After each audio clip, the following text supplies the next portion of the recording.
It's part 2 of that Wednesday that we're talking about on Criclytics Man vs Machine KKR vs Chennai. We're going to be, of course, breaking it down with Butcher himself.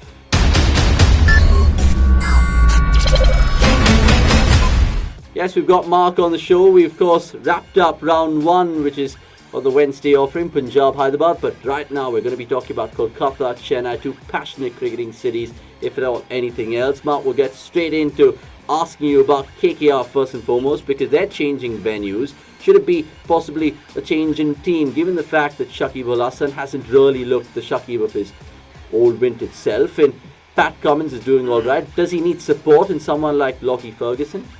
Yeah, I mean, interesting. I mean, KKR have struggled, haven't they? The 2 losses, Mumbai and RCB, against a couple of teams who are, one's the champions and the other are on fire at the moment in RCB. But they've struggled chasing runs. That's been the issue for them. They've actually bowled okay. Lockie Ferguson might bring them a little bit of explosiveness at Wankhede. He bowls a brilliant Yorker, doesn't he? So that is an option. And the other reason that you might leave out Shakib is that strike rate wise, he's right down there. And again, he's sort of coming in up the order in front of somebody like Dre Russ. He's kind of getting in the way. So it's a possible swap, yeah. Okay, and what about a possible swap for Chennai Super Kings? Of course, they were flying in their last game, a win by 45 runs against the Rajasthan Royals. Everything came pretty much well for them. But what about that opening slot? Because that's still a spot of bother. Yeah, CSK, the Rolling Stones have released another greatest hits package, haven't they? What a performance that was against Rajasthan at Wankhede. The spinners, who knew, coming to the fore. Yeah, we've had this conversation before about Gaikwad, haven't we? And again, he struggled. Not only is he not making any runs, but he's not making any runs and chewing up deliveries. And perhaps MS Dhoni might think, all right, it's 3 games now, perhaps we might need a change. We spoke about Robbie Uthappa. That's what I would do. I wouldn't change anything down the order. We talked about bringing Ambati Raidu up to open the batting. It's a role he's performed before, but he's doing a great job in the middle order.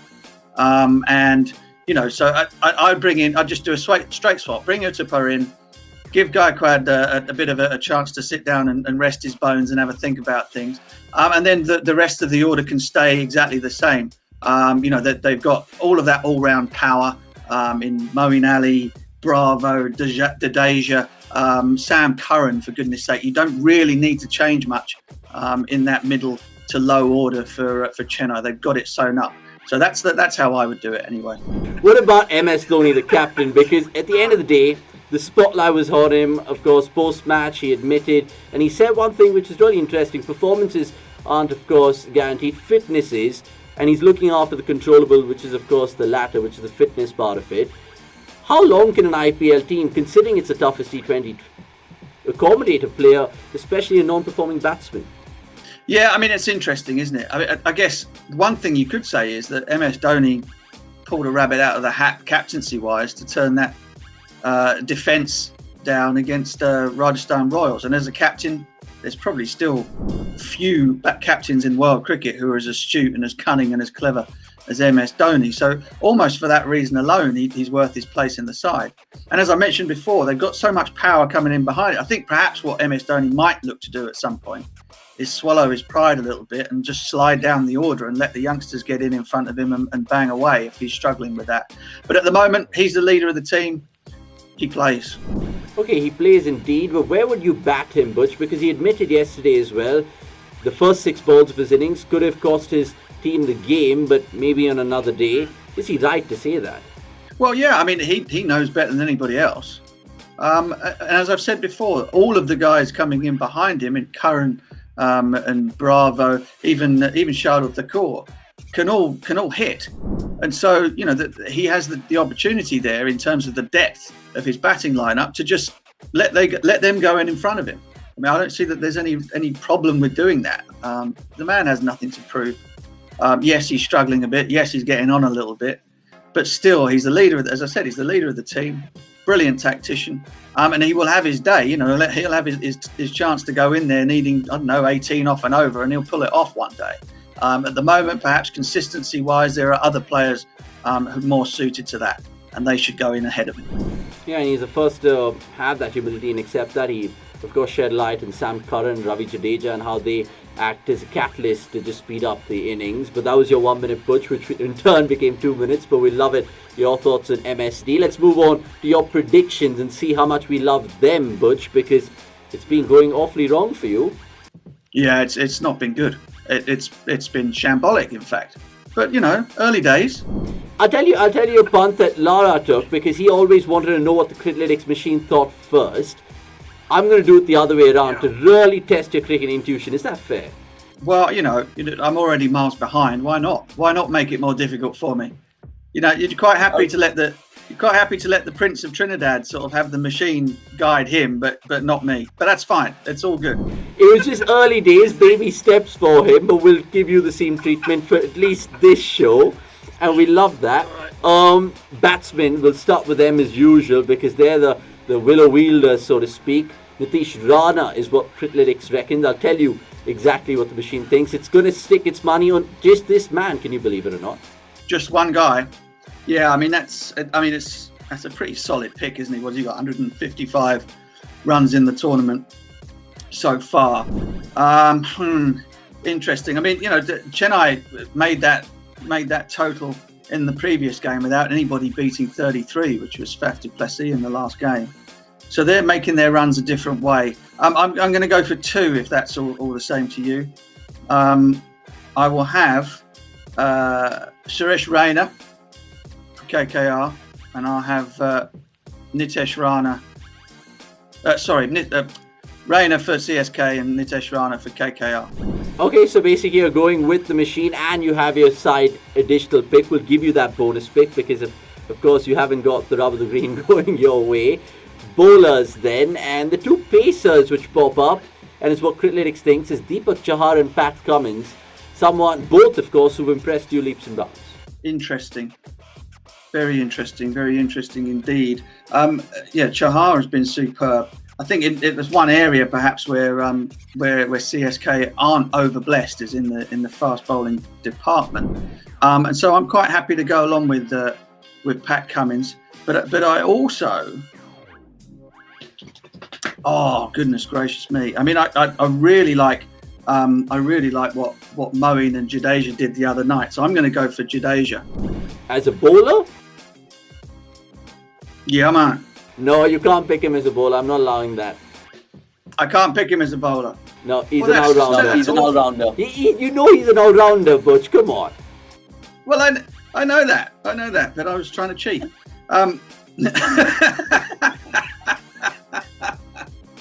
Dwayne Bravo. Is he an all-rounder as well? No, he's actually a bowler, believe it or not. The fact that sometimes MS, given the role that Bravo has in the CSK outfit, we've picked him as a bowler multiple times with Brian, so I think bowler is fair. So you're going for Bravo, while Cummins and Chahar is the Criclytics pick. You're going for Cummins as well, I guess, right? Yeah. Okay, so Cummins and Bravo is Cummins and Chahar. Fair.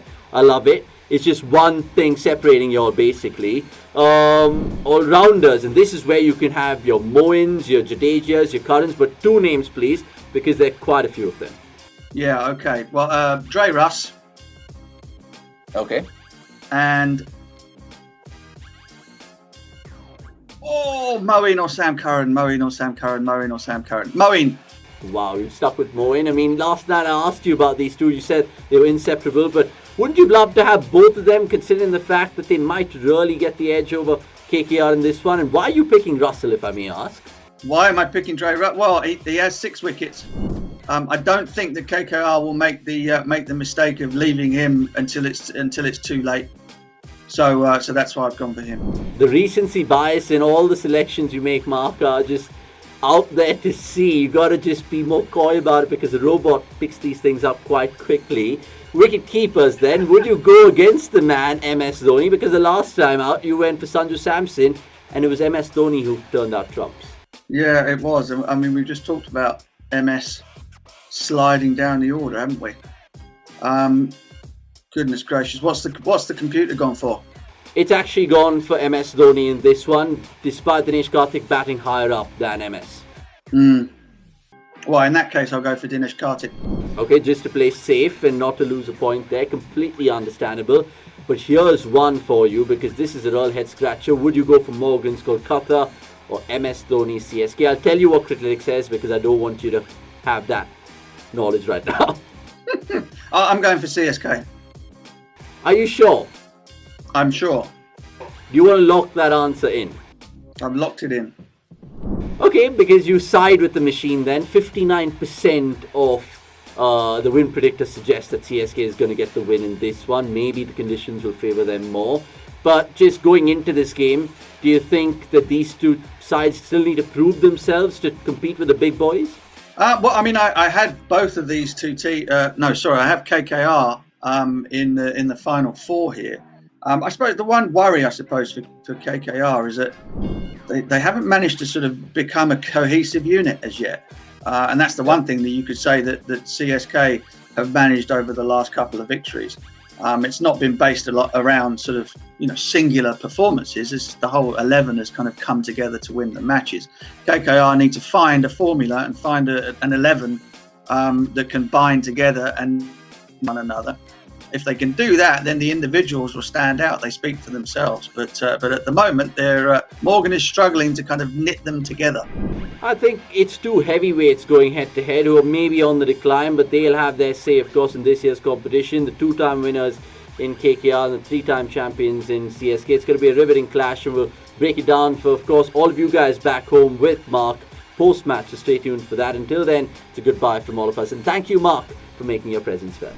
Right, so until then, subscribe cricket.com, and you know what to do. Subscribe to the YouTube channel, of course. There's plenty going on there, and our social media screens too are busy, colourful and vibrant, as it should be in this year's IPL.